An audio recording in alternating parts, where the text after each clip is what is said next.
মাননীয় প্রধানমন্ত্রীকে হত্যার জন্য ডক্টর ইউনূস এবং তার দূষররা যে চেষ্টা করেছিল, মহান আল্লাহ তাআলার ইচ্ছায় উনি প্রাণে বেঁচে আছেন। ইনশাআল্লাহ তিনি অচিরেই আমাদের প্রাণের বাংলাদেশ, প্রাণের মাতৃভূমি বাংলাদেশে নির্যাতন নিপীড়ন করে হত্যার রাজনীতি করে কেউ ক্ষমতায় টিকে থাকতে পারে না। ইনশাআল্লাহ আমরা বিশ্বাস করি আওয়ামী লীগ ঘুরে দাঁড়াবে এবং আওয়ামী লীগের লক্ষ লক্ষ কোটি কোটি কর্মী এখনো বেঁচে আছে এবং বেঁচে আছেন জাতির পিতার সুযোগ্য কন্যা আমাদের প্রাণপ্রিয় নেত্রী রাষ্ট্রনায়ক শেখ হাসিনা, বেঁচে আছেন বঙ্গবন্ধুর কন্যা, কনিষ্ঠ কন্যা শেখ রেহানা, যিনি রাজনীতি করেন না, তার বিরুদ্ধে মিথ্যা মামলা দিয়েছে বাংলাদেশের বিভিন্ন অঞ্চলে, এবং বঙ্গবন্ধু পরিবারের অন্যান্য সদস্য তারাও বেঁচে আছেন। তাদেরকে ভাবতে হবে, তাকে চিন্তা করতে হবে। এই দেশ থাকবে, এই বাংলাদেশের মানুষ থাকবে, এই বাংলাদেশের বিবেকবান মানুষ থাকবে, বুদ্ধিজীবী সুশীল সমাজ।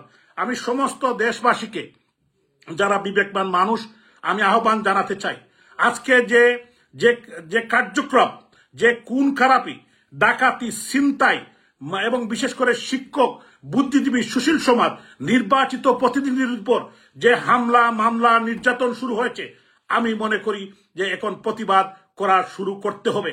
আমরা এই দেশের মানুষ অতীতে কোনোদিন এটা মেনে নেয় নাই।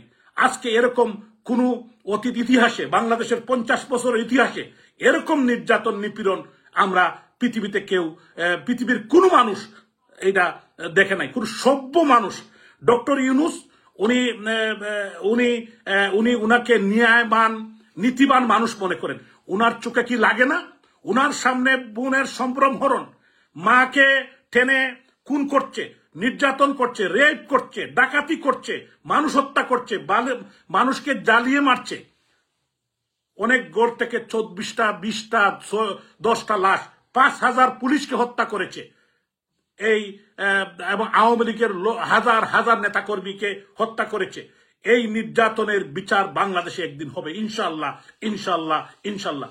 আমি সমস্ত দেশবাসীকে এবং বিশেষ করে যারা দেশের বাইরে আছেন সবাইকে আহ্বান জানাবো, আমাদের মাতৃভূমি আজকে আক্রান্ত, বন্যায় আক্রান্ত, সেই বন্যার্ত মানুষের পাশে বঙ্গবন্ধু কন্যা শেখ হাসিনা, উনি এখনো দেশের প্রধানমন্ত্রী, উনি রিজাইন দেন নাই।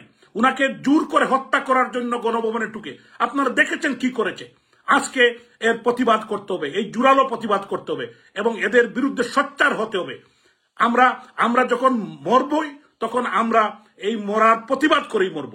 আমাদের লক্ষ লক্ষ নেতা কর্মীকে, আমাদের মুরব্বিয়ানদেরকে, আমাদের মহিলাদেরকে যেভাবে তার হায়নার মতো, যে পাকিস্তানি আর্মিরাও যে এরকম করে নাই। এই পাকিস্তানের থেকে ডক্টর ইউনূস একজন হামিদ কারজাই।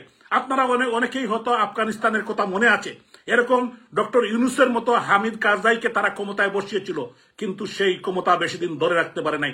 ইনশাআল্লাহ বাংলাদেশে এদের বিচার একদিন হবে হবে হবে।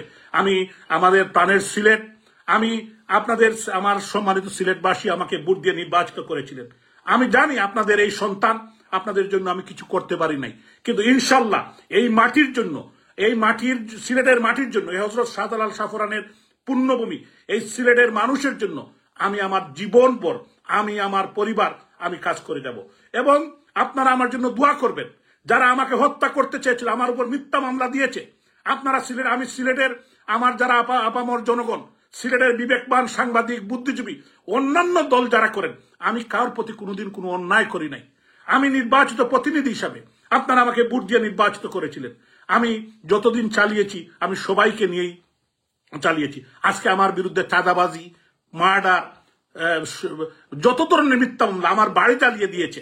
আমাদের প্রায় 25টি, আমাদের নেতা শফিকুর রহমান চৌধুরীর বাড়ি জ্বালিয়ে দিয়েছে, আমাদের নেতা জাকির হোসেনের বাড়ি জ্বালিয়ে দিয়েছে, মাসুক উদ্দিন আহমদের বাড়ি জ্বালিয়ে দিয়েছে, আমাদের নাসির উদ্দিন খানের বাড়ি জ্বালিয়েছে, শফিউল আলম চৌধুরী নাদেলের বাড়ি জ্বালিয়ে দিয়েছে, এবং আমাদের অ্যাডভোকেট রঞ্জিত সরকারের বাড়ি 5 বার জ্বালিয়েছে, আজাদুর রহমান আজাদের বাড়ি 2 বার জ্বালিয়েছে, জাহাঙ্গীর আলম, নাজমুল ইসলাম সহ আমাদের পীযূষ কান্তি দে তাদের বাড়ি জ্বালিয়ে দিয়েছে, আমাদের জাসদের সভাপতি লুকমান আহমদ সাহেবের বাড়ি জ্বালিয়ে দিয়েছে। আজকে বিবেককে, আপনারা এই বিবেকের, সিলেটে তো কোনোদিন এই কালচার ছিল না। মাহা একটি শাড়িঘরকে লুটপাট করেছে, কোটি কোটি টাকার জিনিস দিয়েছে। এটা কারা করেছে? আমি সিলেটের বিবেকবান মানুষের কাছে আজকে প্রায় 3000 দোকান লুট করা হয়েছে, আরো অসংখ্য বাড়ি জ্বালিয়ে, আফতাব হোসেন খান আমাদের স্বেচ্ছাসেবক লীগের প্রেসিডেন্ট, তার বাড়িকে জ্বালিয়ে দেওয়া হয়েছে। তো আমি বলতে চাই, এরা কারা, এরা কি চায়? এই দেশকে কি তারা ধ্বংস করতে চায়? এই দেশ মাননীয় প্রধানমন্ত্রী রাষ্ট্রনায়ক শেখ হাসিনা, জাতির পিতার কন্যা, উনি এই দেশকে একটি পর্যায়ে নিয়ে এসেছিলেন। আজকে এই আমাদের যে সুন্দর আগামীর বাংলাদেশ, সেই বাংলাদেশকে এই হামিদ কারজাই, ডক্টর ইউনূস ধ্বংস করে দিয়েছে। আজকে গণতান্ত্রিক মনা রাজনৈতিক দল সবাইকে আমরা আহ্বান জানাতে চাই, সবাই কিন্তু ঐক্যবদ্ধভাবে এই হামিদ কারজাইয়ের বিরুদ্ধে রুখে দাঁড়াতে হবে।